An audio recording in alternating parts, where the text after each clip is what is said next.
welcome back, everyone. Thank you for tuning in to another edition of the GSMC College Football Podcast brought to you by the GSMC Sports Network.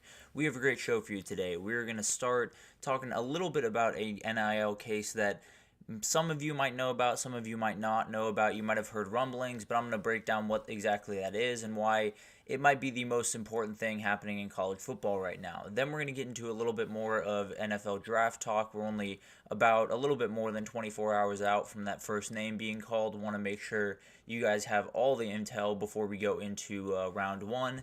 Then we're going to jump into Florida State and ACC. There has been a new development in that case where it sounds like it's possible that this case comes to a resolution, but I'll get you updated on all of that and what I kind of expect to happen there, and then we'll finish it up with a transfer portal update. We're going to take a slight break from the Spotlight Wednesday. I know that has been getting a ton of traction. Very much appreciate everyone watching that and leaving your comments. It means the world to me, so really do appreciate that. Before we jump in, I do want to remind you all we get tons of questions and comments throughout the show, and the best way for you all to kind of have a fun interactive experience here, get on the show, I can answer your question, you can bring up a comment that I had forgotten to bring up.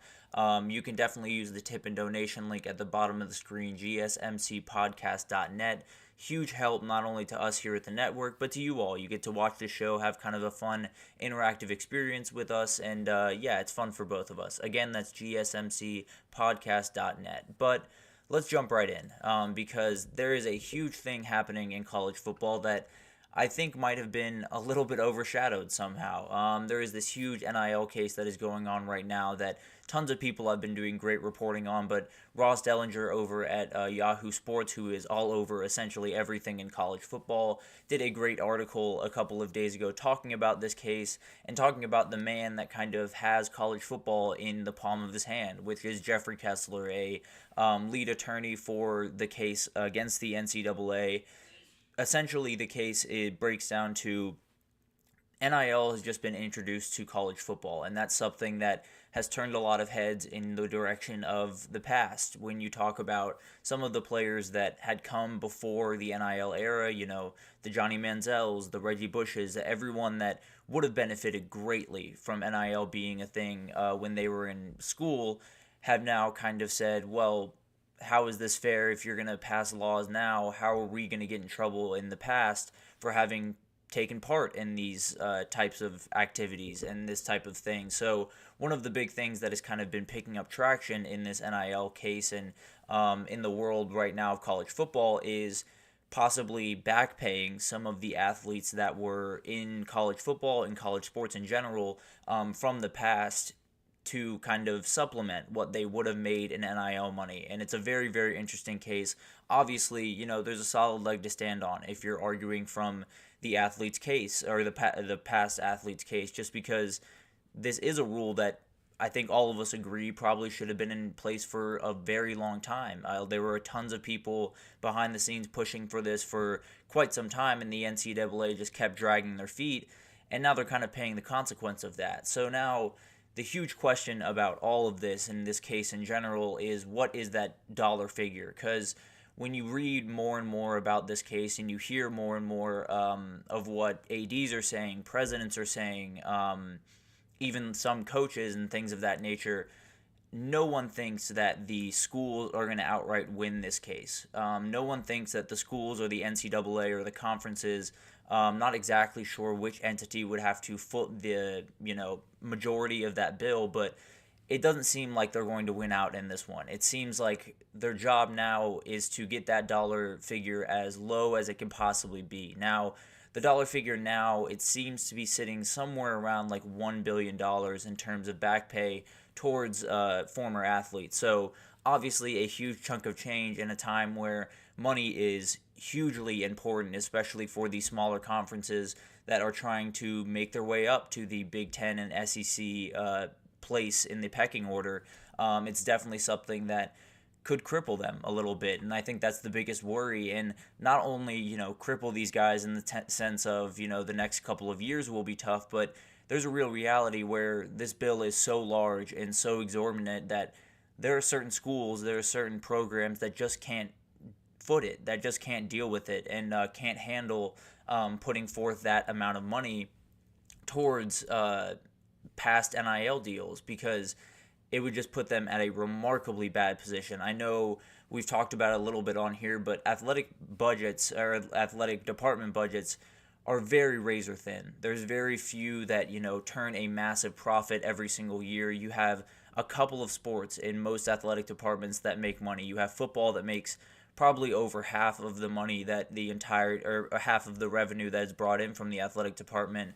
Then you have the basketball teams at times, baseball teams here and there, but for the most part, most sports lose money in college football, and that means you're working with pretty much razor thin margins for the most part. So if a huge bill is dropped in your lap, it's not necessarily something that everyone can handle quite as easily. Now, one of the things that was brought up by Jeffrey Kessler during one of his press conferences after this was tried, I believe last Thursday was the first time this was in front of an actual court and an actual judge, but he said he was a big favor of a proposal that was brought up by the NCAA president, Charlie Baker, a little bit ago, talking about a different NIL and college football structure going forward. And essentially the idea is to have a new subdivision that can be opted in or opted out of, depending on where the team sits financially or where the school sits financially.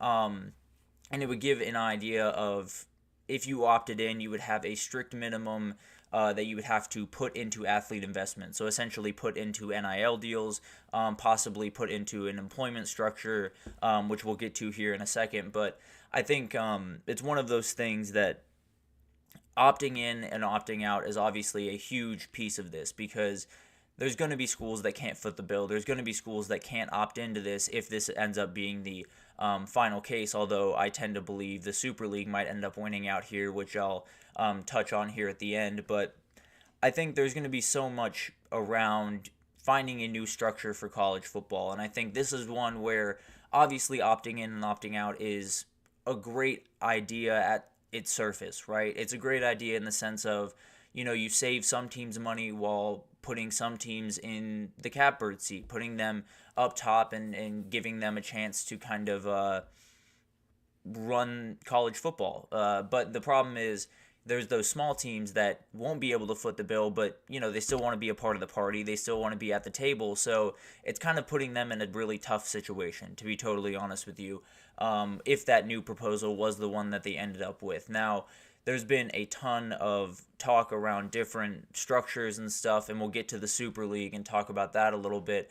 I think one of the biggest things is one of the most impactful benefits of the new model is you would compensate athletes directly from kind of a trust fund. So the schools within the new division would be required to distribute athletes thousands of dollars additionally, additional educationally related funds without limit. So the idea is essentially they have this, huge stockpile of cash that they would have to pull from to pay these athletes in this new structure that Charlie Baker has thrown out there. So at the very least, it would kind of give us, some structure to the NIL world. We would have an idea of what every team was working with, what every team, that opted in at least had to do in terms of the floor. But the problem is there's no cap on his proposal. He says that there should be no cap to the amount of funds that they can provide an athlete. So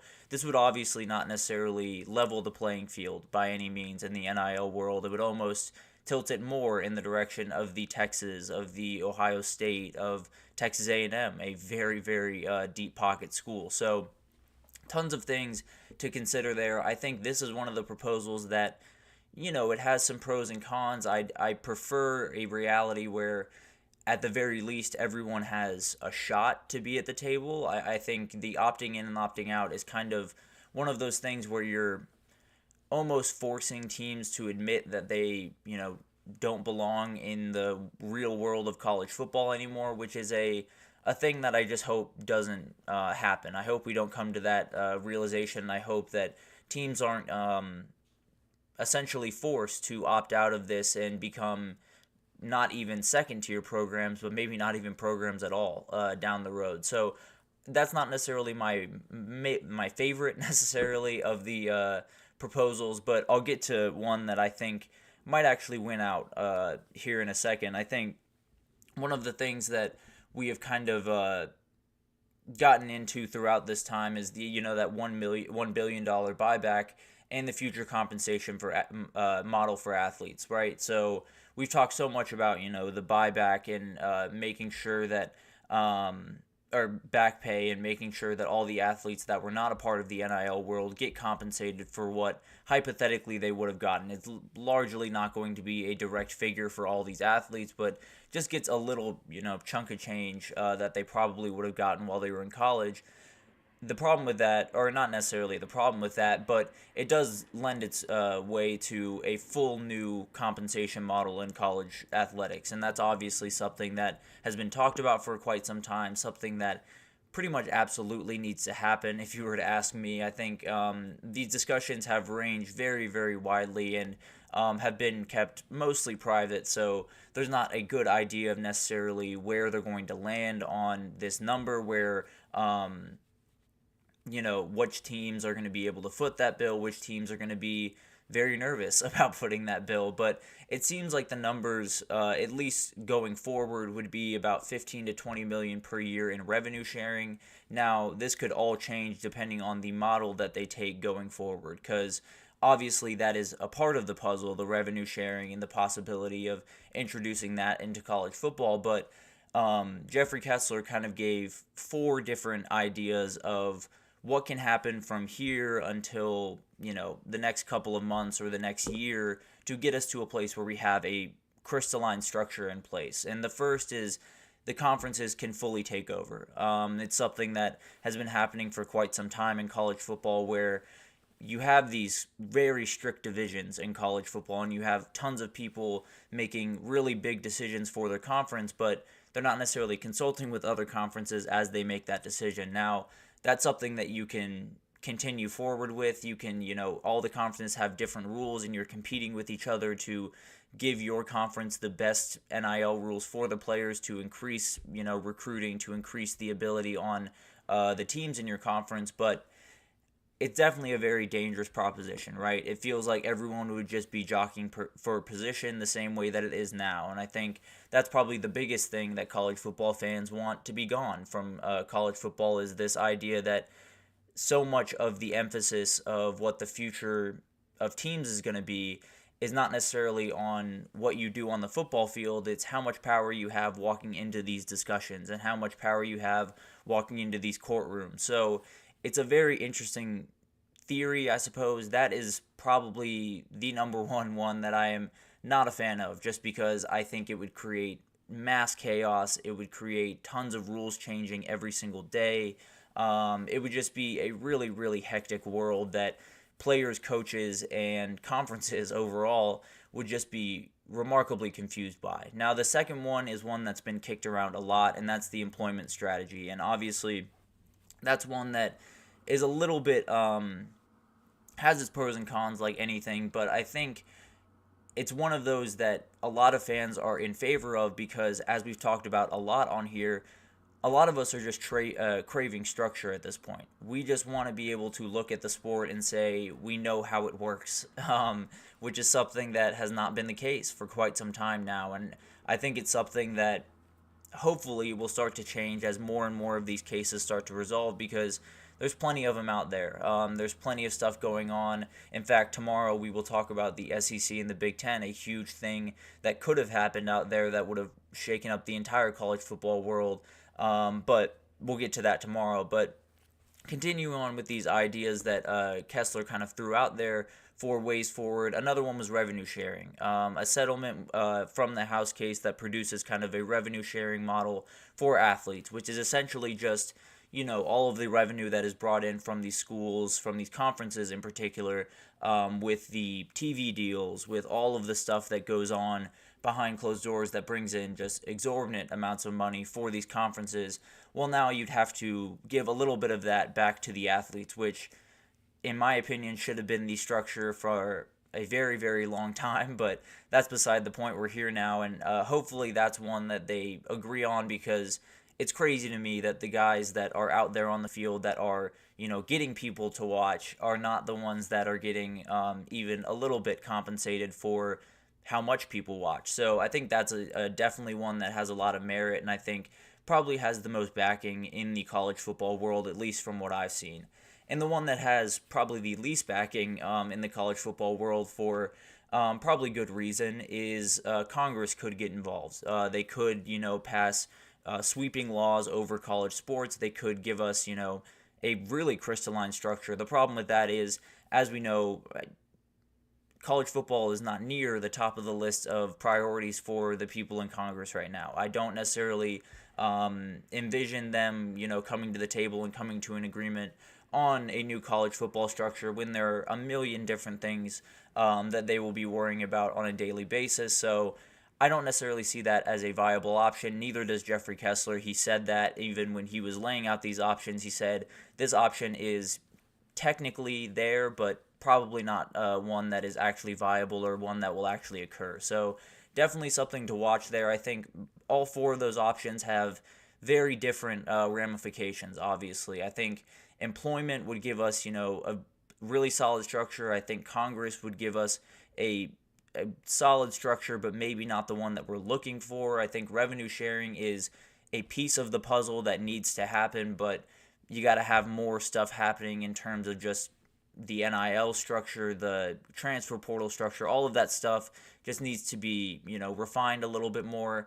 And then the conference one is just a little bit dangerous because, as we've seen, conferences don't necessarily worry about other conferences. So Greg Sankey and Tony Petitti are going to worry about Greg Sankey and Tony Petitti's conferences. So it's kind of a dangerous game where you're giving even more power to the big dogs where they can kind of not only be at the top of the pyramid, but also control how the rest of the pyramid works. So it's a little bit of an interesting conversation, and I think all of this stuff will really start to come to a head fairly soon. I mean, a deadline on, the House case in particular for revenue sharing is in January. There are tons of things that kind of have to happen before that. They just have to, because when Jeffrey Kessler was leaving the proceedings on Thursday, he did make a remark that if this goes into December and nothing has happened since then, they are going to go to jury and they're going to win. If they go to jury in January, they're going to win. So a lot of stuff has to happen very quickly in terms of what is this back pay amount going to be, who are the schools that can pay that, or the conferences going to have to get involved, or the NCAA going to have to get involved, and can they handle it? All this stuff is going to be kind of happening very, very quickly, and change is going to be happening very quickly. I mean, it's been all over the place. There's been so many different things. I mean, we'll talk about the ACC and Florida State later in the show because some big news happened there as well. But all of this in college football, all of the different minor changes that are happening around the sport, all of the different, NIL ers and ahs that are being added or taken away, some of the conference realignment, all of that stuff, that could kind of be done away with this, the way that this case goes, just because this case sets off the domino of, okay, so now we need a really good NIL structure and a really good college football structure, and then the desperation grows. And then we've talked about it when we've talked about the Super League, is one of the good things for the Super League is there are a lot of people in college football that are desperate for a structure. And it wouldn't be the worst thing in the world necessarily for them to look to their right and say they have this structure. They have set up a full plan. We went through it last week of what this would look like. Maybe we just go with this. Maybe this is just the best way forward for the time being to get a little bit of structure, get a little bit of idea of what the future of college football will look like, and then you can tweak it later, I suppose. But I think it's one of those things that you're in a position where there's so much uncertainty, there's so much question around what's going to happen with all of these different cases and all of these different what look like minor cases at this point with the Florida State ACC and all of that type of stuff. This is the godfather of all of those cases. This is the one that will set off all of the dominoes that will affect all of those cases, that will affect all of those teams, and whether those cases really mean all that much down the road. But we'll get to that a little bit later in the Florida State ACC segment. But change is coming, and you just got to hope that it doesn't bury some of the smaller programs, because I've talked about it ad nauseum on here, but small programs are what make college football. They are what make it special. They are what get people as excited as they do. They are awesome, and they're part of what this sport is. So losing those would be terrible, and it's something that we have to try to avoid as much as possible, but we'll figure out what that bill is, and we'll figure out very quickly who can pay it and if they can stay alive in this craziness. So of all the cases that we have covered on this show, this might be the most consequential. This might be the one that we look back on and say that was the domino in terms of figuring out what the future of college football looks like. Now, the question becomes, after this case finishes, is what is the agreement on? Where does that structure happen, and what does that look like? Because there are a lot of different directions they could go, and there are a lot of people that would be making those decisions that might not be quite as big of college football fans as I would like them to be. But we'll get into that as it kind of unfolds, as more decisions are made. But a very, very interesting case that definitely you should keep your eye out on, because it could affect whether or not your team has a football program in about a decade. But we'll get to that as it comes. But we're going to take our first break here, and when we come back, we're going to talk about the NFL draft. We are only a day out from the first name being called. Want to make sure you guys are up to date on all the latest intel for the first round in particular, but also just some things to watch throughout the weekend as we get into the NFL draft. So stick with us, and we will be right back with that. I feel like I'm losing my mind. Is everybody in the world blind? Please, Lord, give me a sign, a sign. I feel like I'm losing my mind. Is everybody in the world blind? Please, Lord, give me a sign, a sign. I wanna be the greatest. Everybody on the fake shit. I look around and feel like everybody is the fakest. I make this every day and I'm impatient, hoping one day I blow up from the basement. Statement, the top is so vacant. I don't hear shit that I think is amazing. Waiting for my day when I'm playing sold out shows where 1,000 faces. Hey, give me that crown, get in my way and to be put down. It ain't your place, all this my town. If I want that shit, then I'll get it right now.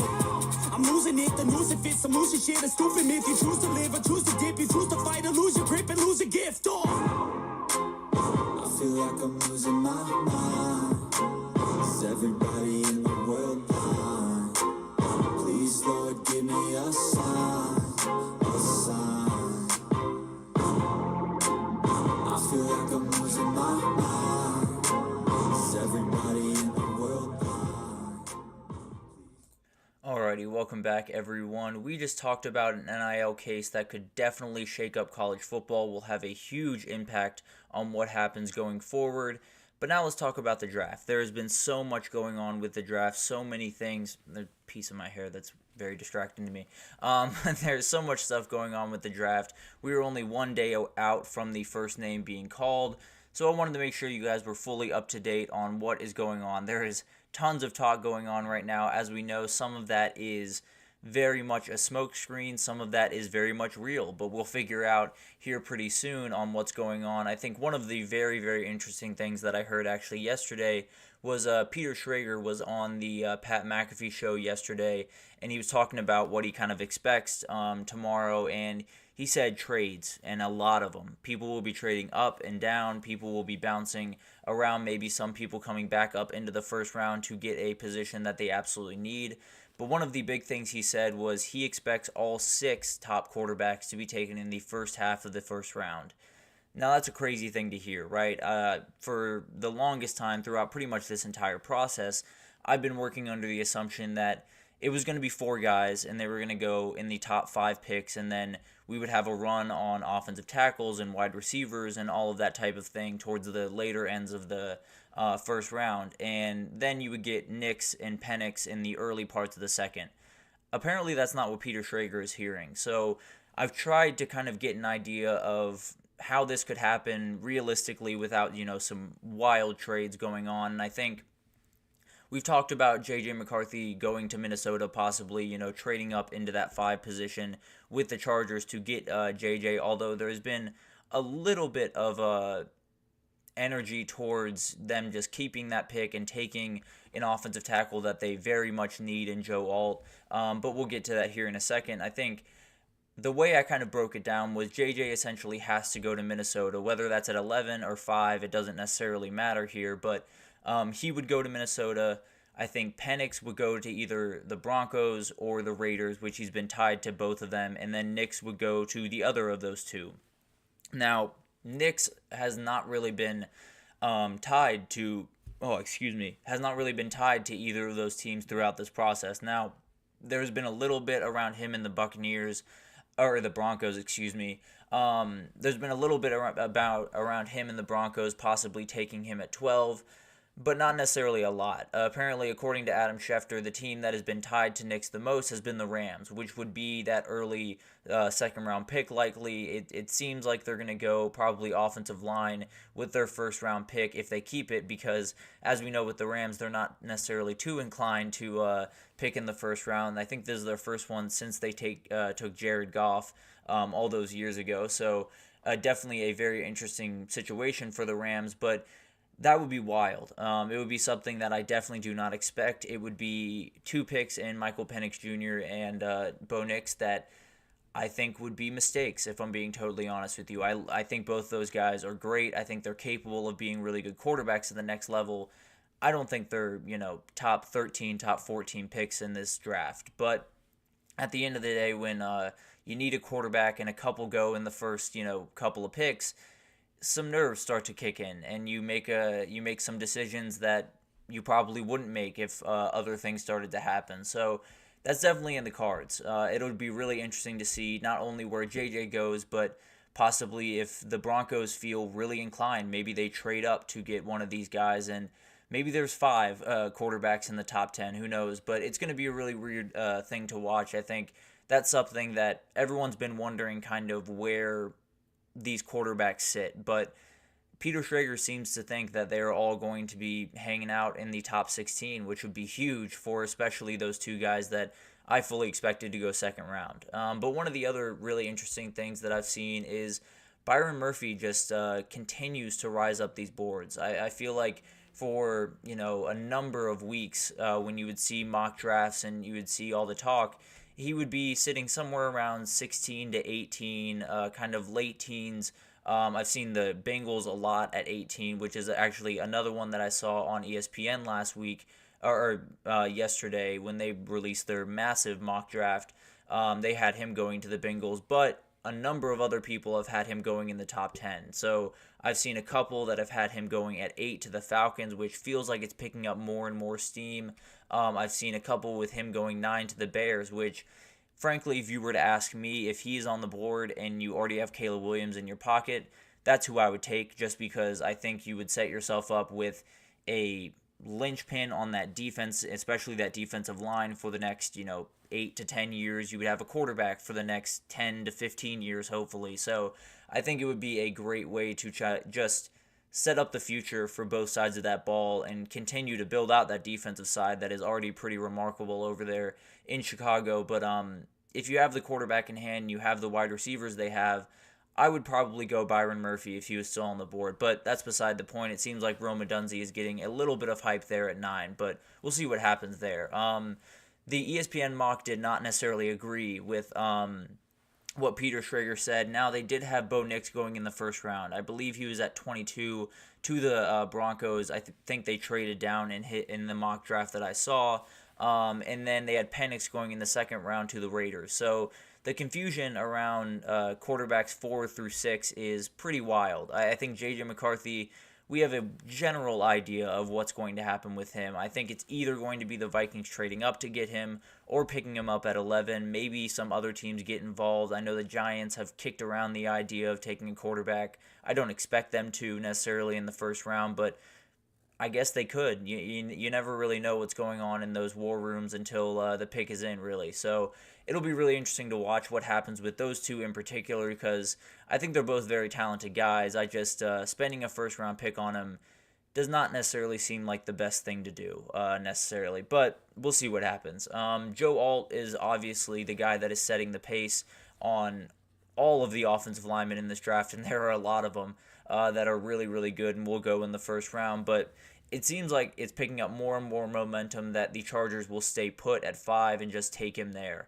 And I think that's something that would be a huge pick. Obviously, they are going to go offensive tackle. That's something that they absolutely need going forward, and this is the best offensive tackle in the class, and I don't want to say by a wide margin just because of how many great offensive tackles there are, but this is the clear number one. I can say that pretty confidently. If he doesn't go at 5, he's going to go at 7 to the Titans, and I think the Chargers would rather have him than the Titans have him. So I think it'll be really interesting to see what happens there. It'll give you an idea of what the Chargers think of the rest of the offensive tackles and how big they think that gap is, whether or not they want to stay put and take him there or go down to 11 and possibly take the second tackle off the board or the third tackle, depending on what the Jets do. So it'll be really interesting to see what happens there. I think this O-line is going to be insane. A quarter of the first round ESPN mock was O-lineman.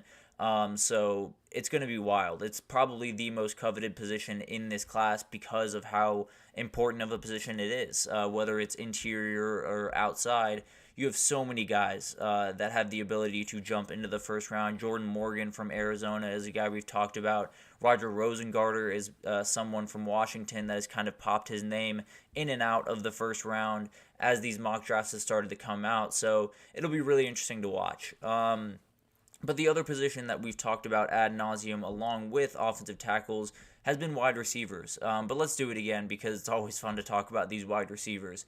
ESPN did have 6 of those guys taken in the first round. The top 3 are pretty much set in stone. It is going to be Marvin Harrison Jr., I would assume, first off the board in terms of wide receivers to the Cardinals. And then you'll have a quick run on the other 2 in the top 10. And then it gets a little bit interesting. You have Brian Thomas, you have Xavier Worthy, you have A.D. Mitchell. All those guys were in the other 3 of the 6 wide receivers that were taken in the first round in this mock draft. I think Ladd McConkey has a chance to jump in. I think Troy Franklin has a chance to jump into the first round depending on how these teams go about it, because we've talked about it time and again, teams get panicked pretty quickly. So it'll be interesting to watch what happens there and kind of what happens throughout the entirety of the draft at the wide receiver position, because it's really deep. So some of these teams might not need to stretch for one of these top guys because there are really good guys that you can pick up in the second round and the third round that could be big players for you. Now, they won't necessarily be the players that Xavier Worthy or Brian Thomas is capable of being, but definitely have some ability. So it'll be interesting to see kind of what those conversations are and where teams end up on all these wide receivers. But finally, a couple other things to watch as we go throughout, not only Thursday, but throughout the entire weekend. Adam Schefter had a couple highlighted that I found really interesting. One that is, unlike last year, there were 2 running backs taken in the first round. There will be none taken in the first round on Thursday. I feel very, very confident about that. In fact, one of the crazy draft things that could be broken this year is the longest time until the first running back is taken. In 2014, it was the number 54th pick with Bishop Sankey, someone that was not necessarily the greatest in the NFL, but had a remarkable career at Washington. That was the latest a running back has been taken off the board, at least the first one. And I think it's going to be Jonathan Brooks that's taken first, but he's sitting right around that 54 mark. Whether it's 56 or 52, I don't know, but it'll be interesting to see if they break that record this year, because as we know, it's not necessarily the strongest running back class, but you can get some guys later in this class that could be difference makers, guys like Trey Benson and possibly Bucky Irving at the next level. So very exciting group, but they might have to wait a little bit for their name to be called. There have been 3 NFL drafts, 1968, 2004, and 2009, where 19 offensive players were picked in the first round. I think this year will break that record.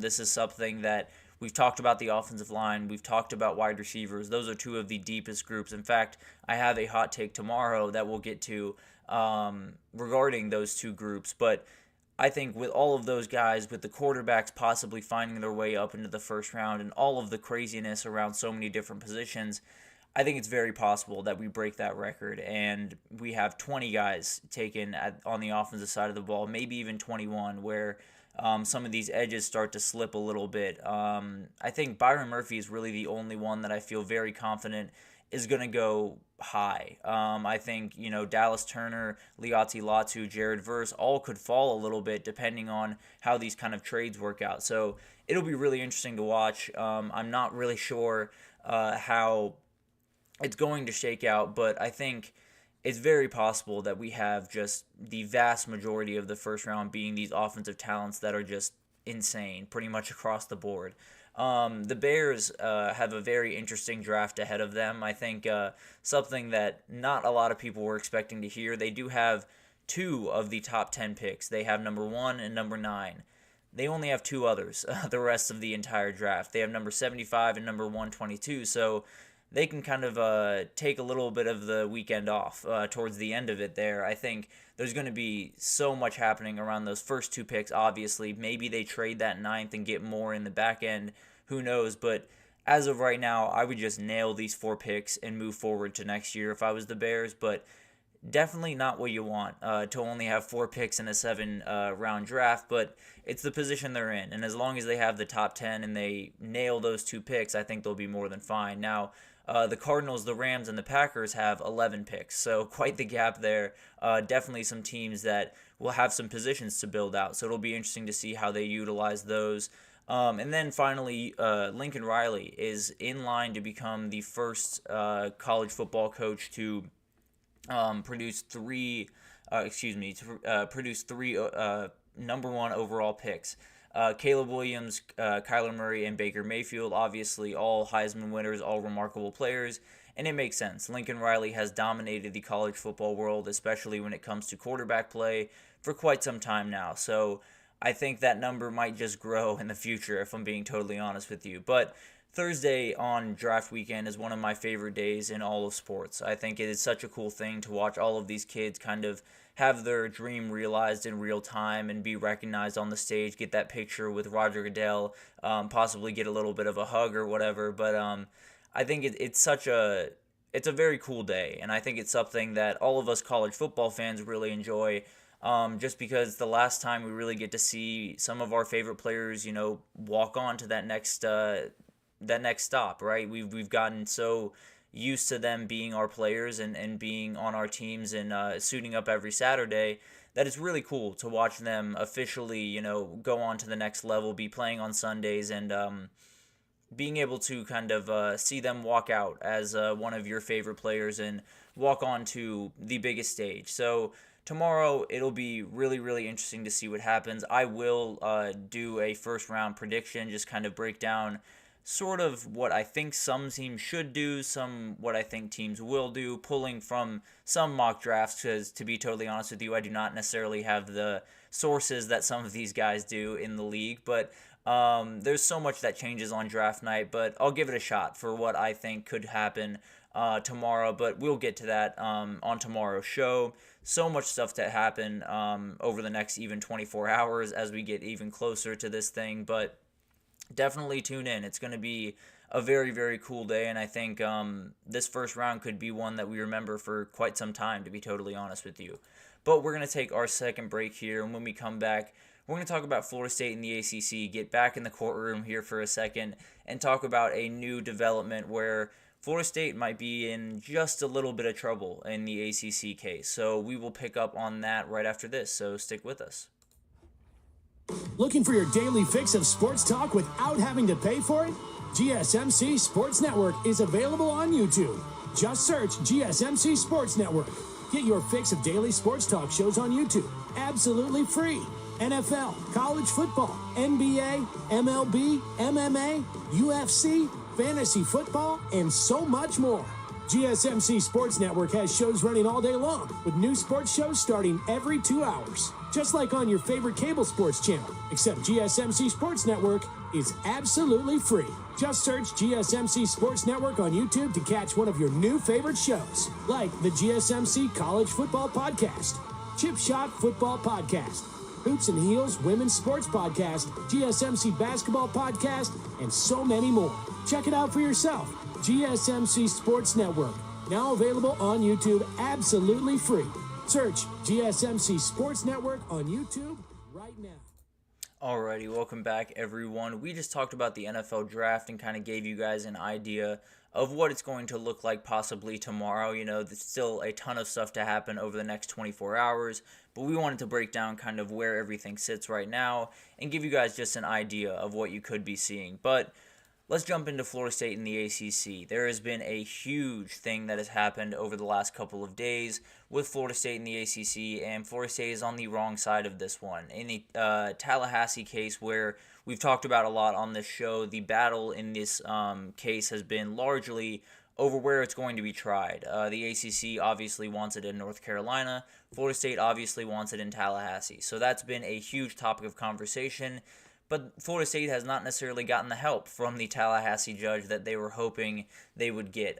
Technically, the judge, John C. Cooper, that is overseeing this case in Tallahassee, has approved the ACC's motion to dismiss on Monday, but did give Florida State 7 days to amend their kind of complaint against the ACC. So this is something that will be really interesting to watch over the next couple of days.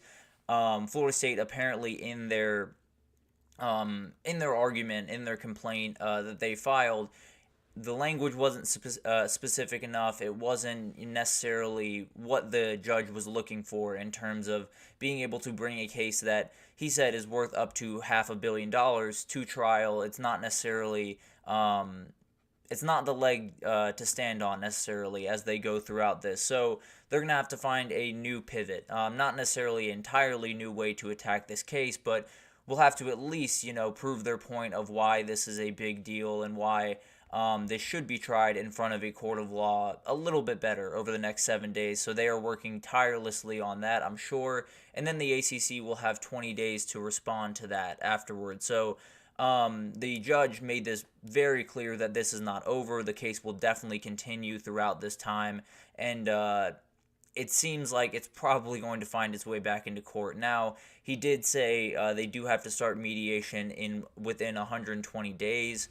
Now, they wanted it to be 90 days. It got pushed back to 120, and I feel like that gives you kind of an idea of what is going to happen in those mediations. Now, he did say they do have to mediate in good faith. They do have to try to find a good resolution to this, but the mediator cannot force them into an agreement. So definitely something that will be really interesting to watch. I think one of the really interesting things in all of this is Florida State and the ACC are obviously on wildly different sides of this issue. It feels like they are on two different sides of the Pacific Ocean when it comes to what they want, what Florida State wants, and what the ACC wants in terms of this case. And I think that's something that will definitely come into play when you get into mediation, because it's all about finding the middle ground, right? But if you're the ACC, why would you try to find the middle ground with the school that is trying to leave? Why would you give up money that you kind of need going forward? We just talked about the crazy NIL case that is developing that could, put a really big bill in front of your face, and these schools are going to need that money as much as possible. So the way I see this, good faith mediation as it's put here, going is more the ACC sitting there with their arms crossed and Florida State doing their darndest to make this happen and make this, as low of a number as possible, because obviously that's the ultimate goal with Florida State here. Is they understand that they're going to have to foot some type of bill, and they know that it's going to be a hefty chunk of change. Now, will it be the $700 million that is currently being kicked around? Hopefully not, if you're a Florida State fan. I think that's kind of the biggest thing here, but I can't imagine that we will find this out during mediation. I have to imagine that both these people will get in this room that are just miles apart on this issue, and they'll just kind of look at each other for a couple of hours, and no one will budge, and we will find our way back to the courtroom. Now, hopefully we can find some type of agreement, because I think there's so many things that are changing around college football and so many things that are all over the place that I think a lot of these teams, a lot of these entities, whether it's conference teams or even just players and coaches, I think they just want a resolution to a lot of these issues. So I think there is some type of push from particularly Florida State in this case to get some type of resolution to this issue as quickly as possible. But also the ACC, you're about to be put in a situation where you could be fighting more than just two of your conference teams. You could be fighting, a ton of different battles around your conference, and I think it could create a ton of problems. So while the ACC, is in a position of power, I think they are definitely in the driver's seat when it comes to this conversation. I think they do need to be careful in the way that they go about it. I think there could be a world where you drag your feet just a little bit too long and some more teams get involved, and then the court bills, all of the stuff that comes with these court proceedings continue to multiply. And that's just something that literally cannot happen for the ACC if they want to stay afloat, especially with the big bill that is coming around with the NIL happening. So tons of stuff is going to be happening throughout this time. And I think one of the biggest questions I've had throughout, not necessarily throughout this entirety of this case, but at least in the last little bit, as we've learned more about this NIL case and how big of an effect it is going to have on college football, is, I guess, just how much does this case matter in terms of, if the ACC wins out, fantastic, and they get all that money in the world, that's all well and good, and they'll be able to stay afloat for the time being. But as we talked about in the first segment, the Super League is a real option. It's something that is out there that the NCAA is looking for structure. They're looking for something to just get rid of all the chaos that's going on all around us right now. And I think the Super League is a real option to do that. And I think if that were to happen, it's kind of a get on board or get run over type of proposition for most of these teams, FSU included. So I think if you're Florida State, it's got to just be all about keeping as much money as possible and getting as much money in the short term as possible to foot the bills that are coming down the road.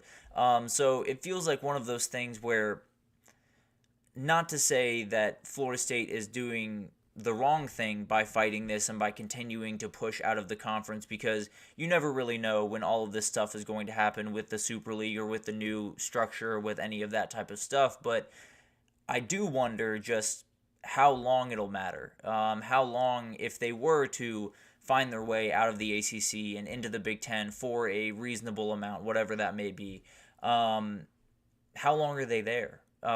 Does the Super League walk in 2027 or whatever and totally take over the sport and push them right back into the group that they were just not a part of? So there's a lot of things at play here. I think it's one of those things that we have all of these cases happening all around the country, and they're almost just little pockets, and then you have the big overarching kind of boogeyman in this entire thing, which is that NIL case, because it's something that not only will change the world for the athletes and the coaches, it's going to change everything about the way that conferences are constructed, NIL is constructed, especially if the Super League is the way that they go. All of this stuff is going to change pretty much at the drop of a hat. And if you're Florida State, you could have gone through all of this fight, spent all of this money, possibly even given up some of the revenue that you were going to get from a new conference to get into that new conference for the time being. And then in 2 years, you're right back where you were with Miami, with Clemson, with all of those teams that, you're trying to get away from right now. So it's a very interesting thing, and I'll be totally honest, as we go through all of these cases and all of the different things going on around college football in the courtroom, some of it goes over my head. I won't lie to you. I am very much a football guy, not necessarily too much of a law guy. I have not dipped my toe too far into those waters as of yet. Now, I like to think that I'm becoming better and better handling these things and talking about them, but a lot of this is very murky, and a lot of this is very confusing, and the future of college football especially is very confusing. But all of these different battles that are being had around the country feel like they are, the minor bouts to get up to the main card, right? They're the prelims before you get to the big time fight at the end of the night, which is the NIL case. So all of this stuff, all of the things that could be happening are minor dominoes. And then the big one could drop. And then all of that stuff that has been, scrutinized over for the past, 6 months and possibly going on for multiple other months here in the future, all of that could kind of be done away with very, very quickly. If this new NIL deal is agreed upon, all these schools have to foot out a crazy bill. Some of the schools have to fold possibly their football programs, and you're in a position where you need structure, so you go to the Super League or you go to the new subdivision, and all of the work that was put in by Florida State, by Clemson, by all of these schools that are looking around trying to find a new place to play might be for naught, or might at least not be for what they were hoping it would be for. So this is a really interesting thing. I think college football right now, when you look at it, is a very unstable house of cards. Everything is kind of holding up the same way it had been, 25 years ago. And obviously there's been some ers and ahs added to the game, but we haven't necessarily adapted the way that we should have. So anything could blow that house of cards over, but there's one big old fan in the corner of the room that could wreak absolute havoc on that house of cards and make us rebuild it from scratch. Now, to be totally honest, I don't know if that would be the worst thing in the world, because maybe that house of cards would be a little bit more sturdy and we'd have a little bit more of a structure to it, but some things are going to happen, that's for sure, and some dominoes are going to fall, but these dominoes are, small grapes compared to the big NIL, Super League, new structure, whatever is going to happen with that case. So while this is going to be very interesting to watch, and Florida State and the ACC will continue to battle tooth and nail and not be too great of friends going forward, I do think that there is a reality where Florida State goes through all this effort, finds their way out of the ACC, gets into the Big Ten, and then a couple years down the road is told by the Super League that, guess what, you're going back to what used to be the ACC, and you're going to hang out with some of the schools that you got away from very quickly. So it'll be really interesting to watch how that develops. Obviously, some of this stuff is pretty well down the road, but definitely something to keep your eye out on. There's so many court cases going on that it's very hard to keep track of, but the NIL one is the one that I'm watching very, very closely, because I think it's the one that has the biggest impact on what the future of college football will look like. So we'll continue to break down the Florida State case as more stuff happens. We'll continue to break down the NIL case as more stuff happens, but we're going to take our final break here, and when we come back, we're going to talk about a little bit of a transfer portal update. Everything went crazy yesterday, and has been for the past couple of days, but especially yesterday. Felt like a lot of news came out, and a couple of guys jumped in that I did not expect at all. So we will break down those guys and everything that has happened in the portal right after this. So stick with us.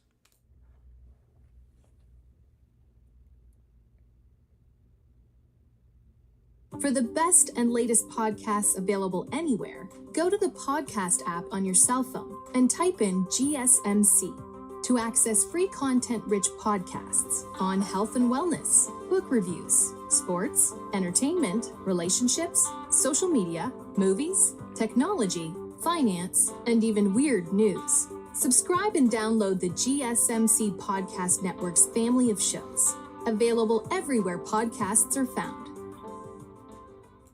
Alrighty, welcome back everyone. We just talked about Florida State and the ACC possibly could be pushing towards a little bit of mediation, maybe the end of that case, but I wouldn't necessarily hold your breath on that.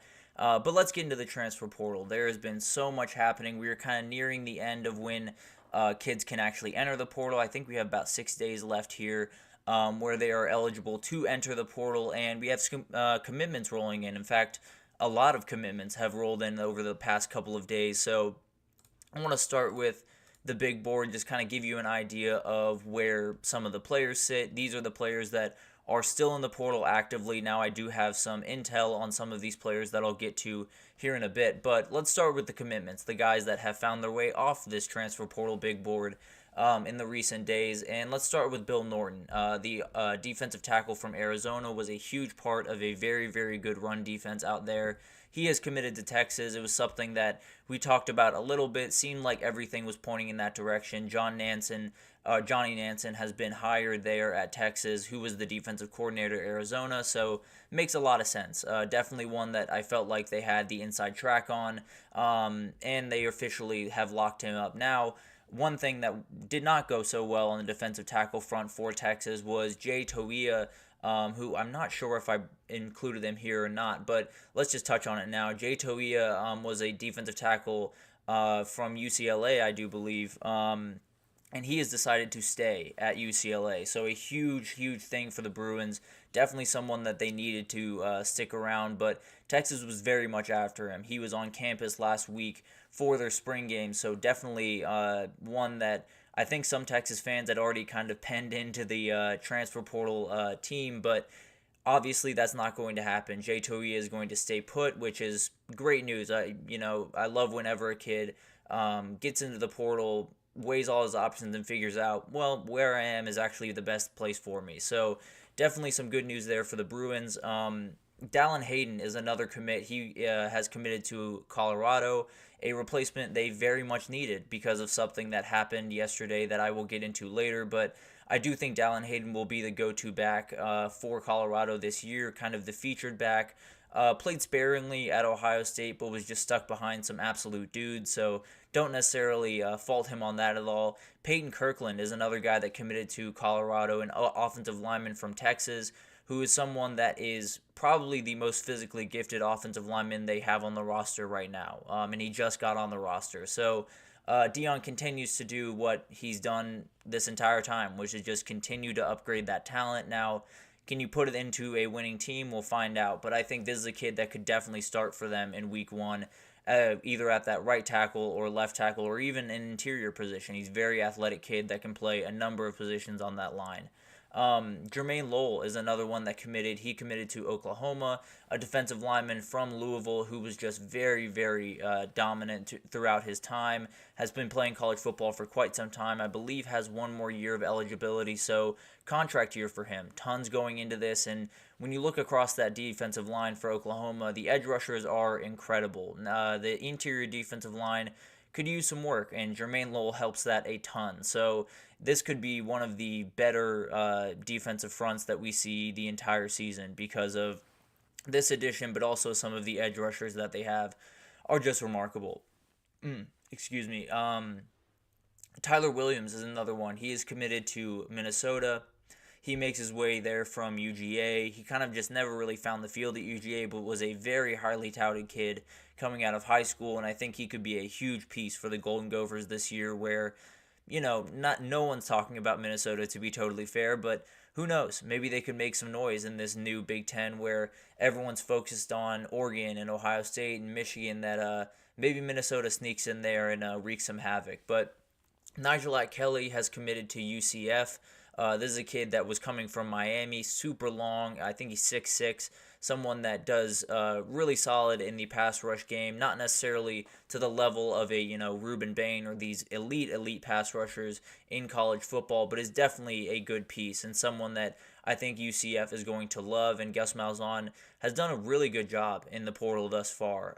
Henry Parrish, a guy that we've talked about a little bit out of Miami, that running back room got a little bit gutted with him and Trevante Citizen finding their way into the portal. He is committed to Ole Miss. This was the one that felt like it was pushing that direction for quite some time, and it is now official. I think Damian Martinez, that was a team that was thrown out there for him, but it feels like Damian Martinez is down to pretty much Miami, which we'll get to here in a second. But another one, Kyle Ford, is heading back to USC. This is a guy that started his career at USC before taking a little sojourn to their rival in UCLA last year. And in his Instagram post or his Twitter post, the way he put it was, "Sorry, I'm tripping. I'm back." So he obviously is having some fun with that. It seemed like he was very nervous to go back on that trip to USC after that year at UCLA, which makes total sense. But hopefully he's found his way back to where he should be and will definitely be a red zone asset for the Trojans, a super big body that could be very, very helpful for them. Isaiah Rakes is a defensive lineman from USC, was a former A&M player as well. He has made his way back into the SEC. He is going to be playing for Auburn. Auburn needs just as much depth on both of those lines as possible, especially in the SEC. So a good pickup. Not necessarily a guy that has hit his ceiling yet, but if you can get a little bit out of him, make him kind of that rotational guy, I think he could be very, very helpful. And then another guy that is sticking around, just like Jay Toia, Kobe Bryant is a guy, not the Kobe Bryant, obviously. He is the guy, a corner at Kansas. I believe he was actually named after Kobe Bryant, if I'm not mistaken, although it's spelled differently. He had been linked to Colorado and kind of this craziness that, there is some tampering, there is some contacting kids when you probably shouldn't. But he made some Jayhawk fans a little bit nervous there for a second, but he is sticking around, which is a huge thing for them. Definitely someone that they need on that roster and someone that could very much help that defense. So a huge, huge thing for Kansas, and definitely someone that could be a huge difference maker for them. But let's get to some intel on what's going on around some of the players that are still in the portal and could be committing here pretty soon. So let's start with Damian Martinez. He is the guy that kind of is setting the pace for pretty much everyone else in this portal. It seems like the Miami Hurricanes are the team to beat. A couple of crystal balls have been put in from the big guys over there at On3 and 247 for him to commit to the Hurricanes, and I expect that to happen here pretty soon. I think Miami has a remarkable offensive line. Him with Cam Ward would be a crazy duo in that backfield, so I think that's what I expect to happen. I think I would definitely be on commitment watch if I was Miami fans around Damian Martinez.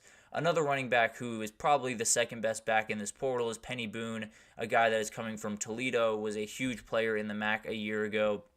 He's apparently narrowed down his search to UGA and Kentucky. He made it very clear that he wants to be in the SEC, and it seems like it's going to be in Lexington. A lot of UGA insiders have said he did not expect them, UGA, to get this kid, and a lot of crystal balls have been put in, specifically from Steve Wiltfong, for Kentucky in this race. So I expect him to end up being a Wildcat, and I expect him to commit maybe sometime today, to be totally honest with you.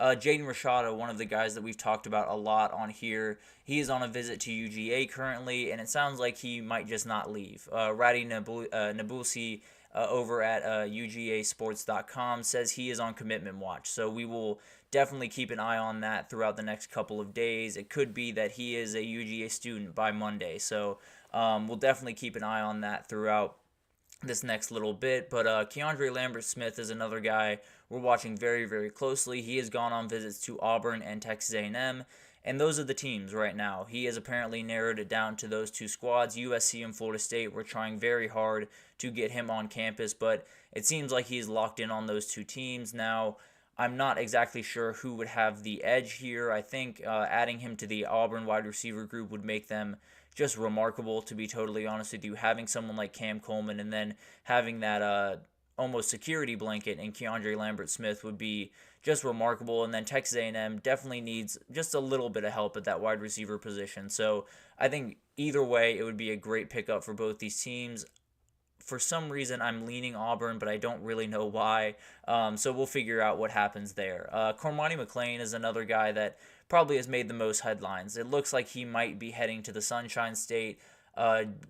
It seems like South Florida and Central Florida are the teams to watch. So Gus Malzahn's still making some noise in the portal, along with that Nigel Kelly commitment. And I think this would be a great thing for both these teams. I think it would be a great thing for him. I think being at a school that has a little bit of less eyes, you have the ability to kind of just settle in and play football. And I think that's one of the things that kind of eluded him when he was at Colorado. And one of the things for him that apparently is a big deal is he wants to play both sides of the football, and it seems like both those schools are willing to give him that opportunity. So it'll be really interesting to see what happens there and which school ends up getting his services. But USF and UCF seem to be the leaders in the clubhouse right now. And UCF did not stop there. They are in on Jason Zandamela, a guy that is a huge interior offensive lineman from the class prior that will definitely play a big-time part going forward. It seems like UCF and Florida are the two teams that are kind of standing out there, so would be a huge pickup for either one of those teams. If Gus Malzahn can continue to pull in these guys the way they have, this UCF team could be a little bit more dangerous than some people might assume they could be. But let's finally get to some new names in the portal, because yesterday was quite the day. It felt like a lot of guys jumped in. A couple of really high-profile guys jumped in. and running back was where a lot of the damage was done. And it starts with Dylan Edwards, the guy that has really was remarkable, really, for Colorado a year ago, especially in that TCU game, just set the world on fire and made everyone think, this might be one of the best playmakers in the entire country. Well, he is now in the portal, and there are a couple of teams that have kind of stood out above everything else. Now, throughout his high school recruitment, he was committed to Kansas State and then decommitted and then found his way to Notre Dame for a time and then decommitted and then went to Colorado. So those are the two teams that you're watching in particular, Kansas State and Notre Dame. And Kansas State quarterback Avery Johnson has already done a little bit of recruiting. He's posted some pictures of them playing youth ball. I guess they were former youth teammates, and has posted them on his Instagram story. So it's very obvious that he wants him in Manhattan, and honestly, that's probably where I would guess that he would end up, but who knows? We'll see what happens with him. Tons of teams will be after him, but with that connection with Avery Johnson, it might just be where he's supposed to be in Manhattan. But another couple of running backs here, John Emery, a guy that was very, very highly touted coming out of high school, ran into some injury troubles during his time at LSU, but is very, very talented and definitely has a ton of ability. So it probably will be a little bit of a smaller program this time around, but could definitely thrive at that smaller program. Xavier Red is another guy who was at Texas last year, was kind of a wildcat, short yardage type back because the dude's about 240 pounds at about 6 foot. So he's a big dude. So any team that could get him would be very happy in those short yardage red zone situations.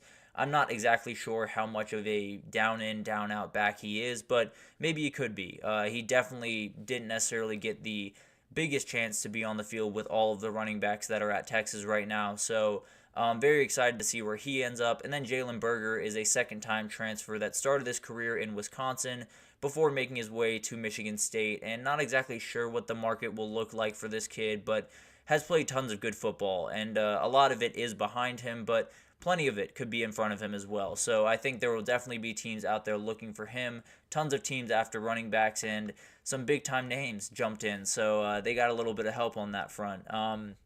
The defense had a number of additions, particularly across the defensive line. And it starts with Derek Harmon from Michigan State. One of the biggest names in the portal right now. And Michigan State has already had Barrow Jr. join the portal, so definitely taking some hits up there in East Lansing. But this is a guy that is an absolute beast on the inside. So many teams are going to be after him because so many teams need that other defensive tackle. There are teams that have not taken any. Texas has already gone in on the party, but we'll definitely need one more in that group. So it'll be really interesting to see where he ends up. Plenty of teams will be after him, but I think this one might take a little bit just because of how many different calls he's probably getting right about now. Tyler Barron, who was on campus at Tennessee for about 15 minutes before he decided to enter back in after the spring. He came in from Louisville. He was committed to Ole Miss during the portal, then decommitted, went to Tennessee, and now he's back in the portal. So this kid has bounced around quite a bit, and I think there will be a little bit of buyer beware here, at least with some teams. I think some teams will be a little bit more wary of someone that has been a little bit all over the place for the past couple of months. But at the end of the day, kids sometimes make that wrong decision initially, and hopefully he can find the place that he fits the best. But who knows what happened there. But definitely a very interesting situation for Tennessee, and not what you wanted, because although you have James Pierce Jr., you'd love as much help in that pass rushing as possible. And then Jared Wayne, a edge rusher from Miami. He was a huge prospect coming out of high school, was committed to Georgia for some time, and then decommitted, went to Miami, and just never quite got on the field. Has a lot of potential, but just kind of an untapped potential. But we'll definitely be watching that as we go throughout the next little bit here. And then on the back end, we had a couple, or really one that kind of stood out among everyone else, is Terrence Brooks, someone that I did not expect to jump in the portal. He is, in my opinion, although Dylan Edwards might be the biggest name, I think Terrence Brooks is not far behind him. He was a 5-star recruit coming out of high school, went to Texas, and played really good football for 2 years. Now, he had kind of a shaky spring, but was a starter in 2023 and was definitely going to be a part of their rotation in 2024, possibly a really big part of their rotation. Might have not started, not exactly sure, but this is a kid that plenty of teams will be after just because of the absolute talent that this kid has. I think his best football is still ahead of him. I think he will definitely be able to develop into a remarkable player once he kind of just sets his feet in the ground and really goes to work. But a remarkable kid that has a remarkable amount of talent. So very excited to see where he ends up. And I think whoever gets him is getting a really, really good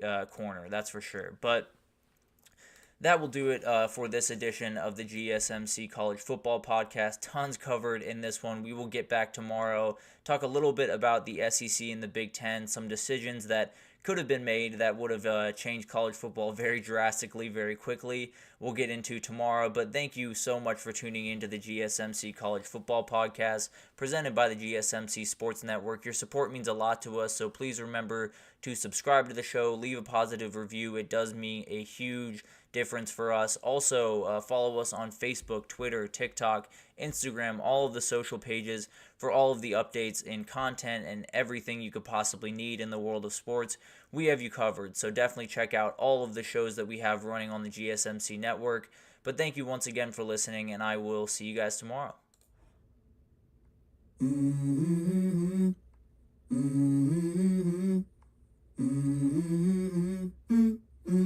Let's go.